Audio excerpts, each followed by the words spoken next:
मैं आके बैठा नौवारिद था। एक साहब ने मुझे देखा,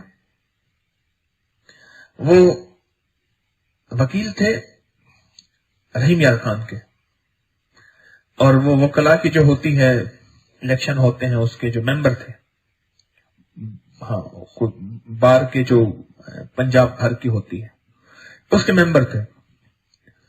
ऐसे बैठा, मैं तस्वीर निकाल के बैठा, मुझे कहने लगे सूफी साहब क्या तस्वीर पढ़ रहे हैं। मैं खामोश रहा, मैं तस्वीर पढ़ता रहा। उनका लहजा, उनका चेहरा बता रहा था कि फारिग बैठे हैं, मजाक करना चाहते थे। मुझे फिर कहने लगे लगता है अर्श पे पहुंचे हुए हैं। मैं फिर खामोश रहा, मैं तस्वीर पढ़ता रहा। मैं जानबूझ के चाह रहा था कि ज्यादा छेड़े, ज्यादा छेड़े तो कम छिड़े, कम छिड़े तो मेरी भी बात निकले। तार को छेड़े जो तार से निकली है वो धुन सबने सुनी है, जो तार पे बीती है वो किस दिल को पता है। मुझे कहने लगे जी लगता है अर्श पे पहुंचे हुए, पहुंच गए हैं। साथ उनका कोई शागिर्द था, उसने कहा और थोड़ी सी साथ जो है वो लगाई चप्पर। उसने कहा जी कि लगता है कि पहुंची सरकार है। कहने लगा नहीं अन्य पहुंचे तो नहीं, इतने पहुंचे हुए नहीं है, हम भी आखिर वकील हैं। खुद बोल पड़ा, हम भी आखिर वकील हैं, हम जानते हैं सारा कुछ, इतने पहुंचे तो नहीं है। अच्छा ठीक है, कब तक खामोश रहते। मैं चुप करके बैठा, तस्वीर पढ़ता। अच्छा फिर खामोश हो गए, फिर आपस में बातें करने लगे। उन्होंने मुझे वक्फा दिया जानबूझ के। मैं खामोश बैठा रहा, बैठा रहा, बैठा रहा। फिर बोले, आप बोले नहीं, इतनी देर हमने आपका इंतजार किया। मैंने कहा अब बोलूं मैंने कहा असल में मैं एक ऐसा जिक्र कर रहा हूं जिसके ये फायदे हैं। जिक्र नहीं बताया, फायदे बताए। ऐसा जिक्र कर रहा हूं जिसके मैं असल में पढ़ रहा था, तीन तस्बीहात मुकम्मल कर रहा था, तो मैं तीसरा कलमा पढ़ रहा था। मैंने कहा एक ऐसा जिक्र कर रहा हूं जिसके ये फायदे हैं। अगर कोई 100 दफा उसको पढ़ ले, और पढ़ने में सिर्फ 3 से 4 मिनट लगते हैं, सुभान अल्लाह को इतने लगते हैं। कोई 100 दफा पढ़ ले, जन्नत में अल्लाह 100 ऐसे दरख्त लगा दे जिसके नीचे अरबी नस्ल, तुर्की नस्ल का सफेद घोड़ा अगर तेज रफ्तार 1 महीना भी दौड़ता रहे एक दरख्त के साए के नीचे, तो दरख्त का साया खत्म न हो। एक दरख्त ऐसे अल्लाह 100 दरख्त लगाए। और जो इसको पढ़ ले, जो मैं पढ़ रहा हूं, उसका अगला फायदा यह है, यह भी अंदाज़े नबूवत है दावत देने का। किताबें उठा के देखें, नफा पहले बताया और नफे का सामान बाद में बताया।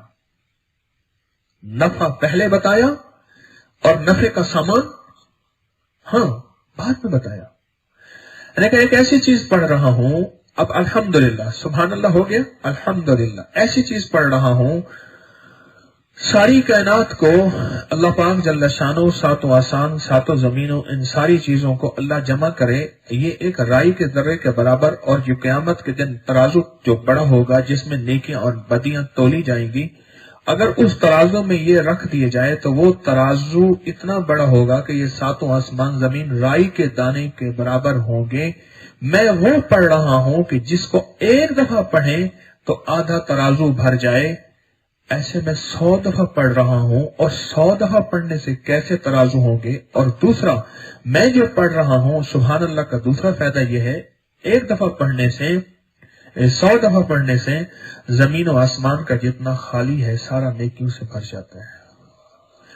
और फिर मैंने कहा अल्लाहु अकबर नहीं बताया, मैंने कहा एक ऐसा वजीफा पढ़ रहा हूं जिसको चंद लम्हे चंद मिनट लगते हैं, लेकिन पढ़ने वाले को वो नूर मिलता है कि क़यामत के दिन सारा जहान अंधेरे में होगा, इसके पास नूर होगा और तकसीम करेगा।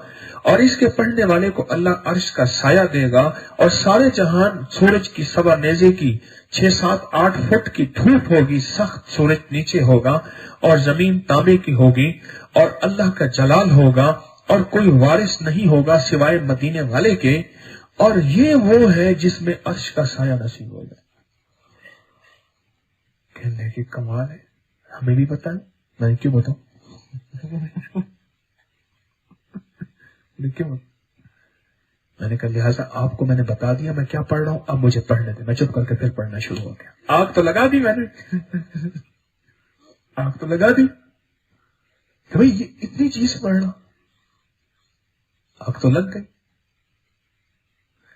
اب ان کے اندر بے چینی کی, یہ کیا کر رہا ہے؟ وَجَادِلُهُمْ بِالَّتِي هِيَ أَحْسَنُ.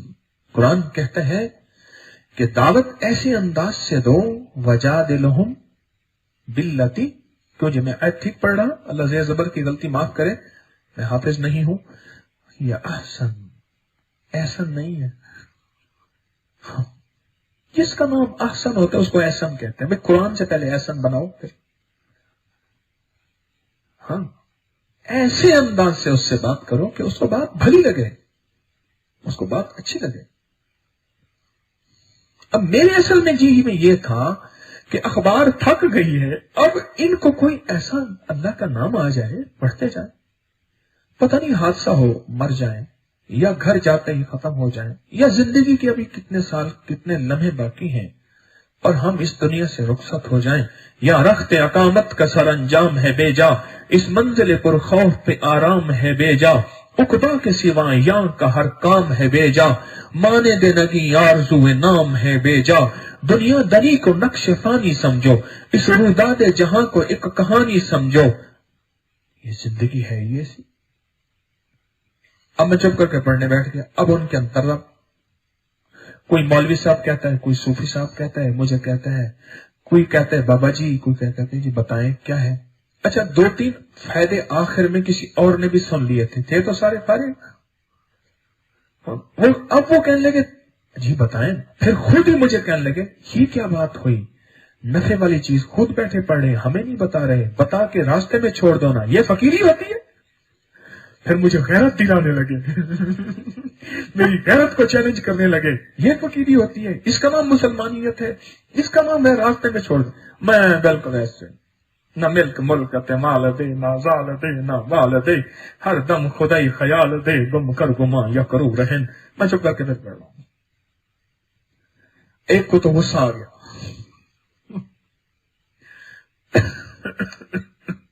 ایک کو غصہ آ گیا, باقی بیچارے نارمل رہے. جب دیکھا نا کہ آگ بھڑک اٹھی ہے, اب اس میں ایک چٹکی ڈالوں گا تو بھمبڑ مچ جائے گا. بھمبڑ, ہاں بھمبڑ مچ. یہ بھمبڑ ہوتے تھے ہندوؤں کے پادری, بڑے مذہبی رہنما, ان کو بھمبڑ کہتے تھے. یہ لفظ میں نے بڑوں سے پوچھا تو وہ آگے گلے میں ڈھول ہوتے تھے, ان کے فکس ہوتے تھے, ایسے بجاتے تھے ڈرم کی طرح نا, ڈرم سٹکس تو تھی نا, ڈرم سٹکس, ایسے ڈرم کی طرح وہ بجاتے تھے.